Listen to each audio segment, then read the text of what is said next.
దేశవ్యాప్తంగా సంచలనం రేపిన ఢిల్లీ లిక్కర్ కేసులో కీలక పరిణామం చోటు చేసుకుంది. లిక్కర్ కేసును విచారిస్తున్న జడ్జి నాగ్పాల్ బదిలీ అయ్యారు. నాగ్పాల్ స్థానంలో కావేరి బవేజాను కొత్త జడ్జిగా నియమించారు.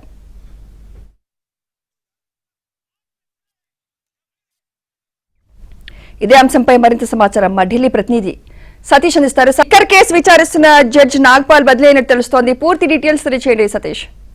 ఢిల్లీ హైకోర్టు పరిధిలో 58 మంది న్యాయాధికారుల బదిలీ చేస్తూ కాసేపటి క్రితం ఉత్తర్వులు జారీ చేశారు. ఇక న్యాయాధికారుల బదిలీ చేస్తూ ఆదేశాలని ఢిల్లీ హైకోర్టు ఇచ్చింది. తాత్కాలిక ప్రధాన న్యాయమూర్తి ఇక హయ్యర్ జ్యుడిషియల్ సర్వీస్ కింద వివిధ జిల్లా కోర్టుల్లో ప్రత్యేక కోర్టుల్లో పనిచేసే న్యాయాధికారులు పనిచేస్తున్న 27 మందిని బదిలీ చేస్తూ ఉత్తర్వులు కూడా వెలువడించింది ఢిల్లీ హైకోర్టు రిజిస్ట్రీ. వీరికి కీలకమైన మద్యం కేసులో విచారణ జరుపుతున్న రౌజవెన్యూ కోర్టు సిబిఐ ప్రత్యేక న్యాయమూర్తి ఎంకే నాగ్పాల్ కూడా ఉన్నారు. మొదటి నుంచి కూడా దాదాపు 2021 నుంచి ఢిల్లీ లిక్కర్ కేసు మొదలైంది. నాటి సందర్భం నుంచి నేటి వరకు కూడా ఎంకే నాగ్పాల్ ధర్మాసనం ముందు అనేక విచారణలు కొనసాగి అనేక మందికి ఇక్కడి నుంచే అటు ఈడీ కస్టడీ కావచ్చు, జ్యుడిషియల్ కస్టడీ కూడా విధిస్తూ వచ్చారు. ప్రస్తుతం ఆయన ఈ తాజా బదిలీలలో ఆయన కూడా ఉన్నారు. ఆయన ప్లేస్ లో మరో న్యాయమూర్తిని కూడా నియమించారు.